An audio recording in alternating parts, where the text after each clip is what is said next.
শ্ৰীহান and ফেমিলিৰ অন্য এটা ভিডিঅ'লৈ আপোনালোক সকলোকে স্বাগতম জনাইছোঁ। এই ভিডিঅ'টিৰ জৰিয়তে আপোনালোকক অসমীয়াৰ পৰম্পৰাগত থলুৱা খাদ্য সৰু মাছ কেনেদৰে পাতত দিয়ে তাৰ ওপৰত দেখুৱাম। আহকচোন তেনেহ'লে পলম নকৰি আমি ভিডিঅ'টোৰ মাজলৈ যাওঁ। এই ভিডিঅ'টোৰ বাবে মই 100 গ্ৰাম সৰু মাছ লৈছোঁ। এই ব্যঞ্জনটিৰ বাবে আমাক লাগিব এটা মিডিয়াম সাইজত কুটা সৰু পিঁয়াজ, সোৱাদ অনুসৰি জলকীয়া, সোৱাদ অনুসৰি নিমখ, অকণমান হালধি পাউডাৰ, আদা নহৰু পেষ্ট, অকণমান সৰিয়হৰ তেল। প্ৰথমে মই কলপাতখন অলপমান সেক দি লৈছোঁ, তেতিয়া বান্ধিবৰ বাবে সুবিধা হয়।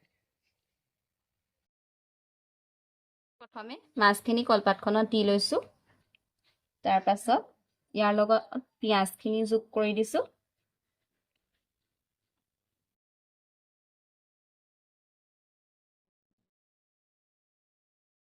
আদা নহৰু বটাখিনি দি দিছোঁ,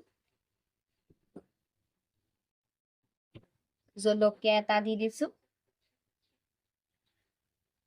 সোৱাদ অনুসৰি নিমখ যোগ কৰিছোঁ,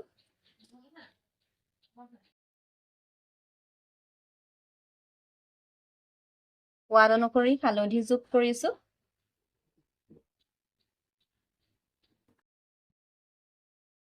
এতিয়া মই প্ৰথমে কলপাতখন এনেদৰে এটা মূৰ মুকুতাই লৈছোঁ। তাৰ পাছত কলপাতখন এনেদৰে লাহে লাহে মুকুতাই গৈ আছোঁ।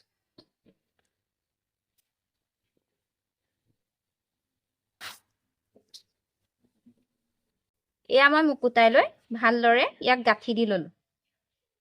যদি আপোনালোকে গেছত বনাম বুলি ভাবে তেতিয়া আপোনালোকে তেল অকণমান কেৰাহীখনত দি ল'ব। তাৰ পাছত এনেদৰে মাছৰ টোপোলাটো ভালদৰে লৰাই ল'ব। দুইফালে। তাৰ পাছত গেছটো মিডিয়ামত দি তলিয়া এখন লৈ পেলাই এনেদৰে ভালদৰে ঢাকি দিব। চাব যাতে অলপো হাৱা নাপায়। এনেদৰে গেছত হ'লে মানে আপোনালোকে 20 মিনিটৰ বাবে দিব আৰু 10 মিনিটৰ মূৰত আপোনালোকে এবাৰ টোপোলাটো এনেদৰে উল্টাই দিব। এই টোপোলাটো মই জুইত বনাম, তেনেহ'লে মই খেৰেৰে জুই একুৰা জ্বলাই পেলাই তাৰ মাজত টোপোলাটো 10 মিনিটৰ বাবে সিজিবলৈ দিছোঁ। আপোনালোকৰ ওচৰত যদি কলপাত নাথাকে তেতিয়া আপোনালোকে সেই গেছত বনালে মানে তেতিয়া চিলভাৰ পেপাৰো ব্যৱহাৰ কৰিব পাৰিব।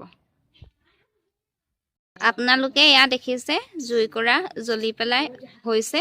আপোনালোকে জুইকুৰা ঠাণ্ডা হ'বৰ বাবে দিব, তাৰ পাছতহে টোপোলাটো লাহেকৈ উলিয়াই আনিব। এয়া আমাৰ এতিয়া পাতত দিয়া সৰু মাছৰ ৰেচিপি ৰেডি। আপোনালোকে যদি ভিডিঅ'টো চাই ভাল পালে তেতিয়া লাইক আৰু ছাবস্ক্ৰাইব কৰিবলৈ নাপাহৰিব।